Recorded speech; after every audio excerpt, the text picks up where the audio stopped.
This is Ron Williams from RONZWORLD Guitars, and you're listening to BODS Mayhem Hour.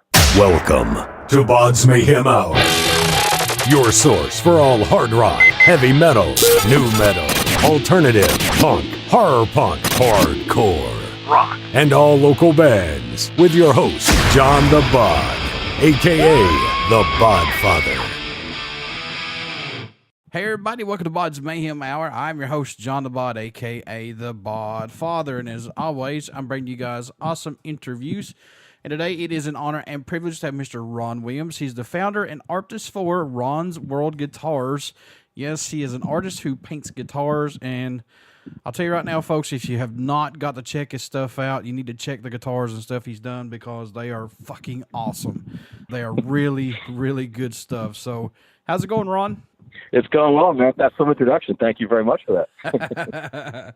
It's truth, man. I mean, honestly, you look at your artwork that you've done with these guitars, and it's mind-blowing to me. I mean, it's just, it looks like somebody has went through, a professional stuff, dude. I mean, it's really awesome. Thank you, man. I appreciate that. It's been a hell of a ride. It's been about 2 years now, and the response has been ridiculous. I mean, it's just, I can't wait to get to these festivals and meet the fans of the music genres, to see them engage with the stuff that I did. It's very humbling. It's been an awesome ride. I want to get into this just for a little bit before I forget this, and I normally do forget stuff, but this is very important to me, and I have a lot of respect for you for what you do. You do a lot of charity work with organizations, and you donate a lot of guitars and your artwork with it. Let's talk about that a little bit. Yeah, it's very cool, man. I mean, it's I've been fortunate enough to be able to meet some great people, and to meet some of these people that are in charge of these charities, and it's some of them, you've got, mostly if you ever go to one of these festivals, you've always got like a cancer or something, a cancer charity or something like that. And it's actually kind of creepy. If you go to, some of these bigger heavy metal festivals, you got 80, 90,000 people. And I'm telling you, you can't find probably one person in that crowd that hasn't been affected by cancer. It's actually scary. So to be able to work with the guys like, from Fuck Cancer, Dying to Live, and charities like that, Cancer Sucks, it's just great to be able to see that something I can do and to hand it to them and they can make money on it, and that money goes directly to these, we'll call them cancer warriors, cancer survivors, or whatever they give it to help these, these kids or these adults even to cope with this disgusting disease. I'm all about it. Anything I can do to help, I'm all about it. And I like what you did with the rescue animal shelter deal. I thought that was cool too. Yeah, they're a great cause too. Great people. They do all the Disney shows, so I became friendly with those guys, and that's another thing too. You take for granted, like a lot of people, it's just a happy puppy, but it's some of the things that these poor animals go through is just, it's terrible. Yeah. So they do some great work. They rescue the dogs and the cats, and all the money goes back into relieving these animals of that and finding them homes. And I think if you've ever followed any of these festivals, these rock stars are all about it. Anything with the animal rescue, the animal shelter, these guys are really behind it. So to get to join that cause, happy to do it. So what made you want to become an artist? What was the spark for you, or was you working on another career path and it just led you back to being an artist? Yeah, it's I've always drawn. As a kid, growing up, I always had a pen and paper in my hand. I always doodled, and I decided at a very young age, I wanted to draw. I didn't really make a living at it at that time. I just liked doing it. So I went to art school, for advertising, and I graduated college in the late 80s and decided, to go into advertising. And I was in advertising for almost 24, 25 years in New York City, starting off as a storyboard artist, drawing frame by frame by frame the TV commercials that you see on TV for some really cool brands. And I worked with a lot of big advertising agencies, climbed the ladder up there to the point where, I was a creative director in an agency. And I got transferred down about 4 years ago down to Florida to work at an agency. And I found myself, my family hadn't moved down yet at the time, so I found myself a little bit of free time on my hands, and I couldn't quite find, the stuff that I used to draw with. An artist has like their rig. There's like a guitar player has a specific way his guitar is set. An artist is the same thing. There's a type of illustration board, a type of pen, a type of paint, that I'm familiar and accustomed to painting with. And the location down that I was in Fort Lauderdale, I couldn't find a lot of that stuff. So I had to kind of change my, my mindset. And I thought, I'm going to paint. What the hell am I going to paint? And lo and behold, there was a Jackson guitar sitting in the corner. I'm like, well, that could be the first victim there. And took it apart and painted it, and I'm like, that looks pretty cool. And dude, it's literally from there I decided to paint like 5 more, and then I went to the NAMM show in 3 years ago, the NAMM show in Summer NAMM, and I met this guy by the name of Squiggy, and he runs what's called the Music Experience. I hooked up with him. He's like, guys, we got to work. He thought they were rooms. So he's like, man, he said, we got to work together. And we slowly developed this relationship that has basically taken me on better part of 25, 26 music festivals in the last 2 years. Now, when you painted your first guitar and you see what it actually looked like, did it grab your attention, or did you say, I think there's something here we can work with this? Yeah, I mean, it was, the first one I did, I rocked up, it was the Hulk. Why? Don't ask me. I have no idea. But I painted the guitar, and there was a big face on the guitar, and I'm like, that looks pretty cool. And then I figured, I said, well, how the hell do you finish it? How do you get the shine on it? So that I butchered quite a few times before I figured out how to get that done. It wasn't an easy process. I'm trusting I had to destroy quite a few guitars to get to the point where I'm at now. Well, sure. But it's fun because I'm an '80s metal fan. So I grew up, listening to Eddie Van Halen and Warren DeMartini from Rat. And those guys had the painted guitars. They were different. They were cool to see. So when anything ever came out like that, I'm like, well, that's pretty neat, because to me that guitar represents their style and their taste. So when I started painting, I'm like, well, you know what? Well, if am I going to paint guitars for rock stars? And who the hell knows? At that point in time, I just started painting guitars, and I thought it was pretty neat to see the reaction of people who would come up to it and say, I want that, or I don't like that, or I like this. Because to me, that reflects, like, if they're going to take that instrument and play it, because it is an instrument, if they're going to play it, it has to reflect their style. So I found that to be very cool. And then when we do these festivals, all right, you go into Rock on the Range, and you understand the crowd. I mean, last year Metallica headlined it. So you got to kind of get in the mindset of that fan to say, well, what are these guys going to like? Because in theory, they're walking away with it. While they didn't commission me to do it, they've got to be interested enough to either take the chance to get it or physically buy it. So the art reflects, I feel like, what that genre, what that person or that player, is all about. And I mean, I don't take anything away from, your classic gold top Les Paul or your tobacco bursts and stuff like that. They're great guitars. I own a couple of them. But to me, I want to see the player when he grabs it. I want to know that there's an extension of his style, when he's playing. And if I can create that, that's the home run for me. I absolutely love the Bourbon and Beyond guitar that you did last year with the barrel looking on the front of it. It's so awesome, man. With that being said, you're going to be at Inkcarceration next month in Ohio. I am. Let's talk about this a little bit, because I love the paranormal stuff with the Shawshank Redemption being filmed there at Mansfield. Yeah. Plus, you got this awesome kick-ass festival that's going to take place. Do you have anything prepared, or just going to keep secret for right now what you're working on, maybe? It's funny you ask, because I'm actually down in North Carolina right now. North Carolina, Myrtle Beach, at a country festival, and I just started the PRS guitars. I just started the guitars for the Inkcarceration Festival, and was talking with the people, that are running that. I actually met with them at Rock on the Range a couple of weeks back, and we've been going back and forth on style and design and stuff. And it's like you said, to me, this is going to be the coolest thing. I mean, the location is badass. Yeah. I mean, the lineup is sick, but the actual venue is cool as hell. So to work on design, and again, I wouldn't hide it from you, but I'm just starting it now. But to get that feel of the prison, I mean, they're doing tattoos and stuff there. So I'm really looking forward to having a lot of fun with it. I've got a lot of elements to work with, as opposed to just the Inkcarceration logo. So these could be probably in my top 10 list, I think, when they're done, because there's just so many cool things to pull out of that. Oh God, yeah. And if you would add like paranormal something into it, just some apparition or something nobody would catch on to. Oh, buddy. Yeah. Yeah. I'm psyched. I mean, that's why it's very cool. I mean, those guys who run the Inkcarceration thing, it's technically their first year with it. And, they've really got a great grip on, I think, what they're bringing as far as the entertainment and the engagement value. Danny Wimmer does a ridiculously good job of it, too, and it's some of these festivals now are taking on the life of their own. I mean, the bands are cool as hell, but the stuff that goes on, and I'm happy to be a part of it, that goes on and to engage fans, you're starting to see a lot of that now. And I think that's that's what really makes a really true fucking great music festival. Yeah. You know, when the band goes off, what do you do in that hour between? I mean, these kids are they're engaged, they're hanging, they're talking, they're meeting things, they're talking with brands, and the brands are really coming out and doing cool stuff for them. I think that's really neat at this point.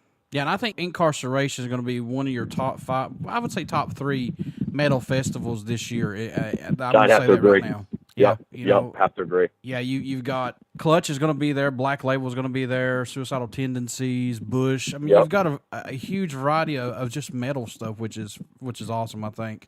It is, and even some of the we'll call them more junior bands. I mean, there's some cool ass talent going to be there. I love seeing that. You know, especially being able to, a lot of times, just by chance, we're parked around the second or third stage, you know, and all of a sudden a band starts up, you're like, what the hell is that? You know, and I've never heard of them before. Yeah. So it's cool to see these guys. And actually, I mean, you know, I'm blessed to be able to almost follow it around because, you know, I'm doing a lot of the shows that they're involved with. You know, so to see how they've started off in April and where they wind up in October, it's badass, man. It's very cool. To make your custom one-of-a-kind guitars, Ron, how long does it take to complete from start to finish normally? It's about a week, you know, give or take, depending on the design. I mean, I've been thankful enough that a lot of the festivals that I do work with kind of let me do what I want, you know, so therefore it's not really following a strict guideline. I mean, obviously, you know, I've got the festival logos and some elements, like we just talked about Inkcarceration, that are going to be on that surface. But other than that, I mean, I don't plan it. You know, I'll prime the guitar, get it all nice and white, and then just start laying stuff out and drawing right on the surface. So once I get it going, it's probably 2 or 3 days for the art, and then it takes about 4 or 5 days to clear coat it and let the polyurethane cure and all that kind of stuff, and then buff it and polish it and string it, and, you know, put it all back together. That can be a little bit of a tedious process, but the art is about 3 days. You know, from start to finish, I go about a week. And what I'll do is I usually paint between 3 to 5 guitars for a 3-day festival because we give away one a night.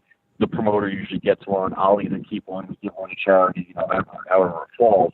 So once I get the art done for the first one, the others are very similar. You know, they're all original art. They're all hand painted. Nothing is exactly alike. I could never replicate it exactly, but they're pretty similar. So by the time I get the third one, I can get it going faster. But the clear coat, you can't cheat time, man. It just takes time for that stuff to dry. Sure. Oh yeah, yeah. When you're doing tedious work like that, that's going to take the bulk of the time is to get the clear coat to stick. Yeah, to get it to stick and to sand it and polish it and make it right. And then if it's too warm or if it's too hot, it's a delicate process. And I have a lot of appreciation for auto body guys at this point in life. Oh yeah, for sure. Yeah, for sure. Yep. What's impressed you the most about your artwork with these guitars that made you decide to put it out there once it started to become a reality? And were you a little timid, a little scared at first, possibly? You know, I was horrified, and it's a little bit, again, I'm not in my early 20s. You know, as in my early 20s, you go into advertising, you go into these big buildings in New York, with these big agencies. You know, these guys are, they're legit. You know, they've been doing this forever, and what they say goes. So for an artist, I think at any stage, that's the most horrific, is where you first put something out there that you're pretty passionate about, and there's always a fear of somebody turning out saying that's shit. Yeah. You know, so you've got that in the back of your head. It's like, am I going to get shot down? Because it's something you create. You don't want to be rejected. So it was scary at first. Like I tell you, when I went to that first NAMM show, I came in kind of green. Again, not a kid, because I've been dealing with art for a little while, but to put something on a guitar, and at that point in time, I had no idea I'd be able to do this for a living. Mm-hmm. So to stand next to Fender and Gibson and these guys and basically say, hey, I'm Ron, I pick guitars, and then have someone look at you and say, oh, that's nice. I'm like, well, that wasn't the reaction I'm looking for. Right. So, it was a little humbling, but then all of a sudden, dude, it just, it's like you hear all the time. All it takes is one person, and one person believes in it, says, something's there. And that snowballs into 2 people and 3 people and 4 people. And before you know it, you got a skid of PRS guitars being dropped off at your house, which really is the coolest thing in the world. But how do you challenge yourself from guitar to guitar and plus festival to festival? What do you do for yourself to say, I want to do this a bit differently, to challenge yourself more? Well, I mean, I think it's I try to say it's my style is what it is. I mean, I've talked to a lot of guys, who say, I love the style of the 80s guitars and stuff, and it's a lot of airbrushing art. And hey, that's great. I mean, I admire it. I'm not that great of an airbrush artist, so I can't do it, which kind of probably reflects what I do is a little more graphic. But to stay fresh, and I mean, if you look at all my stuff, I've painted a lot of skulls. Yeah. Because that's like the genre we're in. I could probably paint a skull skulls right now. So it's like it's ironic, like you said. What challenge it? It's the part where is if you turn around and tell me there's going to be a skull in that guitar, okay, great. But what goes around it? I mean, it's never a dull. When you turn around and you say, okay, well, what could I do with this skull? If you look at my art, I'd like to say, if you did say to yourself, well, this guy just paints nothing but skulls. But each guitar kind of looks different. So the challenge is, all right, knowing that there's probably going to be a skull or some kind of tribal art or tribal tattoo or something like that on it. It's how do you keep it fresh and make it different? And thankfully, I've been able to, by use of color or use of design, some other things around it, bring a second or third element into it. I think that keeps the art fresh. How has work with all these companies that have came to you, to design these guitars, and plus not just festivals, but other musicians and things like that, man? It's it's very cool because, and the thing that I found, which is neat, I mean, I can post pictures on Instagram and Facebook and Twitter, and you can go to my website and stuff like that, or whatever it is. It's what I have found is when I can actually put the guitar in front of somebody, and I've heard it's like, wow, the picture does that thing no justice. I have especially photographed. So it's once they can actually see it, that's when Zach Wilde picked up a guitar. He's like, holy shit, dude, you painted that? I mean, come on, it's Zach. It's like that's the coolest thing in the world. Yeah. So I mean, if you showed him a photograph, obviously you probably wouldn't get the same reaction.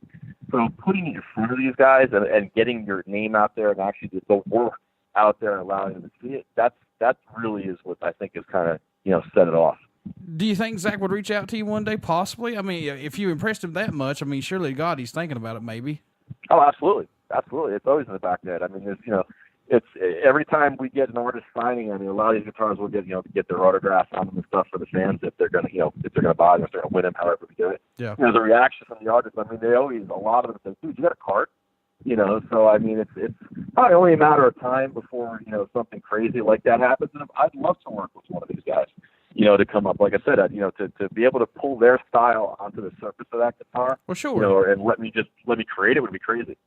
Can you pick a favorite guitar or a painting that you have done, possibly, that means a lot to you? If any, I mean, I know these are like your babies, but I mean, is there one that sticks out for you, possibly? I mean, I think I'd have to put it. I mean, again, the art. It's I could probably tell you, there's one of them that I wasn't crazy about, but as far as I'm concerned, it's they're all at a level. If they're going to leave me, and I have no problem staying up all night if I don't like it, making it different. If they're going to leave my hands, you can pretty much safely say, you're right, it's kind of my baby, and a little part of me dies every time I have to give one away. But the reaction on the fans' faces when they see it, it makes it all worthwhile. Yeah, I'd have to say, the experience around each one of them, that's how I think I would gauge, a favorite. We had a couple Deans we did. I've done a pretty decent amount of work with Dean guitars, with actually the 2 Rock on the Ranges, and then last year's Chicago Open Air. And the Deans are cool because the surface is so big. It gives me a crazy canvas to work with. And last year we did a bunch of the Mustaines, the V's and the Explorer-shaped Mustaines. And Mustaine came by and actually was like, holy shit, dude, can I find those? I'm like, are you kidding me? So we got to meet Dave Mustaine, and he hung out with us on guitars and literally picked them up and was examining them and checking them out. And to me, that was cool because that's this guy's signature guitar. So sure. He could have easily been like, what'd you do? But to see that he was into it and being able to meet him and talk to him about, about the guitars and the art on it and stuff, that was probably goes down as one of my all-time favorites. What's been the most difficult one that you've done that really pushed you to your limit? Oh, wow, that's a great question. The most difficult one I've done, I don't even think I have a picture of it on my website, was the guy commissioned me privately. He found me last year at Carolina Rebellion, and he asked me to do a tribute. His daughter had just passed away from cancer. Oh, no. And he asked me to, it was terrible. And really nice guy. And he reached out after the festival. He said to me, this is her name. And, I know it's probably a departure from what you normally do. He says, but, she liked like the color orange, and she liked dolphins and stuff. And I'm like, what am I going to do with this? It's because obviously this is going to be something, he wanted like, her name, written on the side of it and stuff. And it was such a hard thing to do because knowing that this thing probably is going to mean a lot to him, and he probably had a very strong vision in his head of what he wanted it to be, but he couldn't really articulate it. So I struggled with that for quite a while, and thankfully, I sent him pictures along the way, and the only thing I think he had me change is like, can you make the dolphin a little bigger? And then everything else, he was completely in love with the thing, and it was very rewarding because I had no idea what I was going to do with it, and to know that it meant something so sentimental to someone, that was a tough one. So any companies that are out there listening to this right now, any fans that want to get in touch with you like this, what can they expect from Ron Williams? I mean, they can expect basically, I think, I'm going to give it my all. Again, I think you summed it up best. These are my babies, every single one of them. If I could keep them all, I would. Because I enjoy doing it, and I enjoy when it's finally strung up and it's all polished and shiny and it hangs on that hook. Again, there's a large part of me that says I'm not getting rid of it. Yeah. I keep every single one of them if I could. So you're gonna get me pretty much devoted into the project, and I'm gonna spend some time on it and make it right. It's not gonna leave until it's right. Now, are you going to also be at Louder Than Life as well? I will be at Louder Than Life and Bourbon and Beyond. Yep. Oh, hell yeah! I'll be at Louder Than Life and hopefully Inkcarceration. So, awesome, dude. Are you starting to work on Louder Than Life right now, or just starting to get some ideas? I have not started that one yet. No, okay. No, I have not started that yet. I'll probably hit that one sometime in August. Do you have anybody on your bucket list, Ron, that you would like to work with, possibly? Yeah, dude, Eddie Van Halen. There you go. I grew up with Eddie Van Halen, listening to Eddie Van Halen, and then that's not to take anything away from some of the ridiculously good guitarists out there that are right now. But as far as an all-time favorite, it was just and of course, what do you do for Eddie? He's got the straight pattern. You can't replicate his straight pattern. But I would love to work with Eddie Van Halen. It's been an all-time idol of mine. Like I said earlier, man, I really dig what you're doing. Keep up the good work on what you're doing with these guitars, man, and what you're doing with these charities. How can folks stay in touch with you? Find out where you're going to be at, and if they want to purchase a guitar or anything, commission work, how can they do that? Awesome, man. Listen, I appreciate the time you give me to have the interview. I really do. Follow me on Facebook, Twitter, or Instagram. I handle it at It's RONZWORLD, ITSRONZWORLD. On Facebook, it's RONZWORLD Guitars. And on my website, it's RONZWORLD.com. I have an order form on there, and basically I answer every single one of those requests, so you're going to get me with folks. So I'd be happy to take any custom order or any questions anybody has. Ron, before I let you go, good sir, would you care to do a promo for the show? Absolutely, man. This is Ron Williams from RONZWORLD Guitars, and you're listening to BODS Mayhem Hour. Everybody stick around. We got some great music coming up, and you only hear these interviews right here on BODS Mayhem Hour and BODS Mayhem Radio Network. Thank you so much, Ron. Thank you, man. Appreciate it. Looking forward to meeting you.